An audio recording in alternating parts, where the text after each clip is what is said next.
All right, guys. Thanks for checking back in for another episode of Lone Star College Football. Today we've got the Texas A&M Aggies season predictions. It's just going to be me today. Logan's at work. Sometimes we'll have episodes that are just me. Sometimes it'll be just him. Just depends on how um, our schedule is kind of linking up for that day. So we're just gonna go ahead and jump right into this. I have a list of their schedule, and I've kind of got some notes before we get into the game by game for the season. Just a couple notes. Last season, Texas A&M was 8-4. They was able to pull up an upset on Alabama at home in College Station. It was a huge win for them in the program. I think it was the first time that Nick Saban had ever lost to a coach that was kind of in his Saban coaching tree. So that was a big game. A&M last season probably would have been better had Haynes King not have gotten hurt. He got hurt in week one. Zach Calzada had to come in and finish the season off with him. He didn't play terrible. He wasn't great. They were kind of held together by their defense. And getting into that is my first point. A&M has a solid defense. They recruit very well on defense.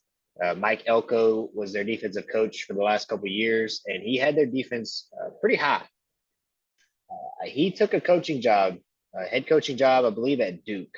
So I'd expect a little bit of a drop off just in scheme and format for their defense, but I wouldn't expect them to drop and be a bad defense. So I'd say that I could see there being a game or two this year where they get in a bit of a bind because their defense isn't able to get as many stops as they may have been used to for the last season or so. Zach Calzada ended up transferring out. He went to Auburn. It's looking like he's going to be their third string. So not a big loss for A&M at all. They've got Max Johnson, Haynes King, I think one other quarterback, but I think it looks like Haynes King is probably going to end up winning that starting job again. Hopefully he can stay healthy this season. I remember the recruiting class he was in was the same time Texas got Hudson Card. Haynes King, he can be a good quarterback. We'll just have to see how his development is going. They have a stud receiver in Evan Stewart this year. The only problem is he's a true freshman. It's hard to gauge where we think true freshmen would be, how they'll perform, how the game speed will be for them, and how long it'll take for them to get acquainted to that. The only problem I have with that though is Jimbo's offense last year did not utilize the receiver position very well. Their leading receiver was a tight end in Watermeyer. I think that's how you say his name.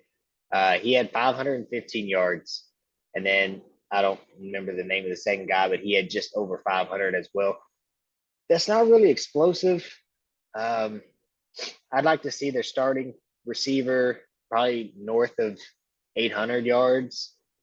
Maybe if they had Haynes King last year, they'd have been able to do that. Their offensive line was really good. They had a good running back in Isaiah Spiller. So last year they seemed to just depend on their running game, which isn't bad. It's not a bad thing at all. I think it was Anais Smith. I think that was their number 2 receiver. He's had some off the field issues. It looks like all that's being cleared up. I don't think he's going to be facing any suspension, at least not by the NCAA. Whether or not Jimbo decides to do the first quarter against Sam Houston or what, I don't know. But he's good. He's fast. He's a very fast, explosive player. So I'm excited to see him this season as well. A&M's recruiting class last year was the number 1 class in the nation. I believe it was the number 1 class of all time. That's big. That's big. But we have a blue chip ratio. If you're not familiar with that, go check out Cover 3 Sports podcast. I don't remember the guy's name, but he kind of came up with the idea of the blue chip ratio. Essentially, there's never been a team with less than a 50% ratio, meaning at least 50% of their roster are high 4 or 5-star players. They're blue chip prospects. So A&M is well above that 50% mark. They have a roster this year that could lead to a playoff run, theoretically. We'll get into the actual game by game here in just a minute and see how we think these matchups are looking. Currently, their recruiting class is sitting at like 47 or 48. It's not very good. I'm not sure what happened. A lot of people say they dropped the bag last year and they ain't got no money this year. I think they did drop the bag last year, but they should. If there's no rules stopping it and you got a school with money, you should have dropped the bag. Texas had a missed opportunity in not dropping more money. I wouldn't say that's what's happening though with them. I think they've got plenty of NIL deals that go around this year. Right now they're at 47, but I'd expect them to pretty easily find their way into the top 10. Uh, I've got a little fact up here that I heard. There's only been 2 seasons where Texas A&M, Texas Longhorns, and Oklahoma have ever been in the top 5 or top 10. Yeah, all in the top 10 in recruiting. It's only been 2 seasons, 2019 and 2022. It's going to be pretty likely this is going to be a third time, which is super interesting, especially as Texas and OU are about to transition into the SEC. If all 3 of those schools are recruiting at a super high level, that's just going to make for good college football. I'm excited for that. All right, that's all I got on just a couple key points. So we're going to go ahead and hop into the season predictions. Starting off week 1, we have Sam Houston. That's a win. I don't think there's any. The starters will be out halfway through the third quarter. That's not going to be a problem at all. Going into week 2, Appalachian State, same situation. Halfway through the third, you ain't even got to worry about it. Get your backups in. Get your true freshmen who are in your 2 or 3 deep in. Let them get some game time. Now going into 3, they've got Miami. I believe that's a home game for the Aggies. I think that's a trap game. I like Miami in this game. I don't know as if I wouldn't bet on it. I'm not saying I'd bet on it, but I do like Miami in that game. And I think coming off of a loss against Miami at home, I don't know if they go to Fayetteville, Arkansas, or if that's another home game, but I have them losing to Arkansas as well. They lost to Arkansas last year. Arkansas got the best of Texas and A&M last year. They've kind of toughened up their defense. They got the linebacker transfer from Alabama and Drew Sanders. They did lose Traylon Burks. KJ Jefferson's still there. I'm trying to remember. I watched that game last season. A&M against Arkansas last year, they hurt KJ Jefferson. And it was actually looking like they were going to come back and win it, but they weren't able to fully pull that off. So I think if KJ Jefferson's there for the whole game, as long as he has a good receiver target, I think they're going to be okay and come away with a win. So that leaves A&M starting off at 2-2. They then go to Mississippi State. I think that's a win. They're going to be coming off of 2 losses. I think they'll have their team put back together. Jimbo Fisher's a good coach. He'll be able to get everybody to pick themselves up and get ready for that. After that win, going into week 6, they go to Alabama. That is a loss. Last year, it should have been a loss. I don't know as if I've even heard an A&M fan say that they deserved to. No, they deserved to win the game, but I don't think an A&M fan going into that game thought they were going to win. So they got a good one last year. It was a good win. Going into week 7 is their bye week. So ideally, they'd probably wish they had that bye week right before Bama, but they get it afterwards. But that's okay, because sometimes you play a game against a team like Alabama, you lose, and then you're kind of hurting, and you go into that next week and be a trap game. So it's good for them to have a bye week there. They'll then be going into South Carolina. I think that's a win. I don't think they'll have any problems there.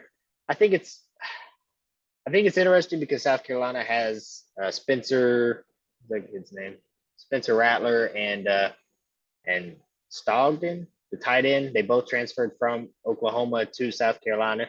They're good. Maybe that gives the South Carolina's offense a little bit of a jump start, but I don't see their defense being anything special this season. So I'd pick A&M to win that game. Then we go to Ole Miss. That's a toss-up game. I think I would probably lean towards Ole Miss in this game. The addition of Zach Evans and Lane Kiffin's offense could cause some troubles for the Aggies. They did lose Matt Corral, their quarterback, to the draft. He just tore his ACL. Be praying for him. But they gained a transfer in Jackson Dart from USC. Dart did not play a whole season last year, and when he was in, he wasn't super efficient. But maybe with another year in his belt, he's in a new setting. He's in a Lane Kiffin offense. I think that hopefully that'll be able to get him to a position where he can be playing a little bit better ball. We'll see. That's yet to be seen. But they also did gain Zach Evans, transfer from TCU. He's a very dynamic running back.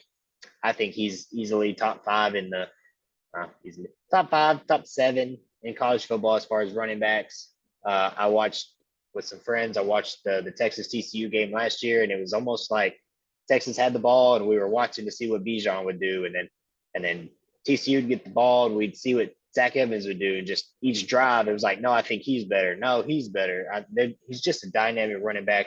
I wouldn't be surprised if Ole Miss and Jackson Dart isn't being developed into the quarterback they want for the season. Wouldn't be surprised to see them just lean on Zach Evans and have him just carry the team. I think that could work for them as well. Yeah, so I like the Rebels in that matchup. After that, we go to Week 10 in Florida.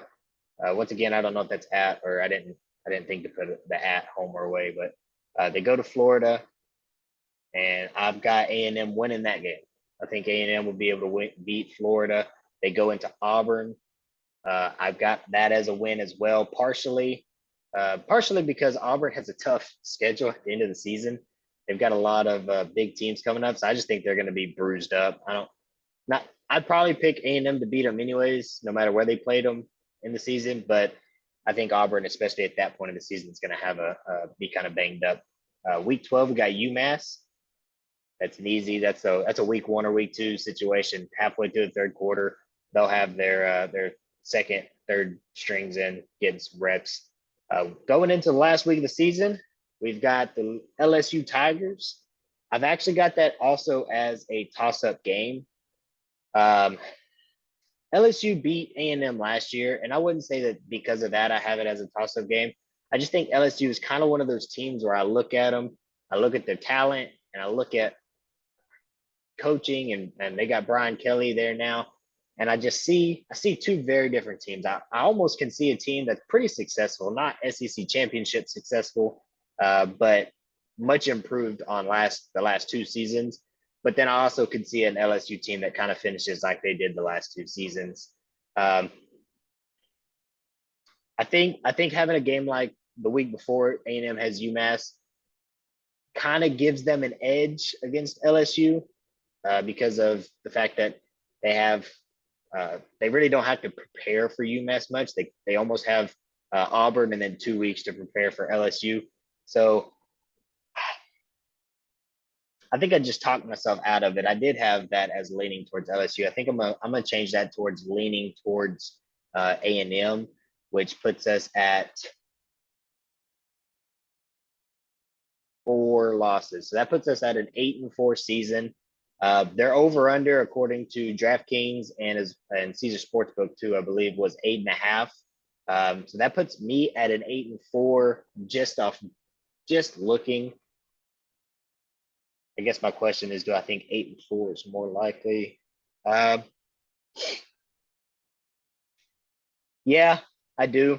I think so. I think I'm gonna take the under. I'm gonna take 8-4, which isn't bad. It's not going to be a season that's going to get them to a college football playoffs, but I think if you give them 1 or 2 more seasons with the recruiting class they had last year, give them another one this year, let them crack top 10, 2 or 3 more seasons, I could see Texas A&M being a program that is pushing their way into a college football playoff situation. I think Bama will keep their reign of terror going until Nick Saban retires. Georgia, I think, could maintain it. I think they could fall, but I think A&M is probably the third team in the SEC that could probably start making that actual push first. I could see Arkansas doing it. Like they're just playing good football. So I can see that as well. So yeah, I've got Texas A&M at 8-4. Y'all let me know what y'all think. If I've got something wrong on here, let me know. I don't mind some constructive criticism. Any game that I picked, a win or loss, and you disagree, drop it in the comments. You can find me on Twitter at ChristianH_88 and follow our Twitter page for the channel at LoneStar_CFB. Appreciate y'all rocking with us. We're going to come out with some more videos. Hopefully it'll be me and Logan in those where we're going to do some for TCU. And then we're going to do them for our other teams in each conferences. We picked a name for that. So we'll come out and drop the name that we've chosen for those group of teams. Those teams include Michigan, Oregon, LSU, and Miami, 1 from each of the Power 5 conferences. So y'all check us out. Be waiting for that. See ya.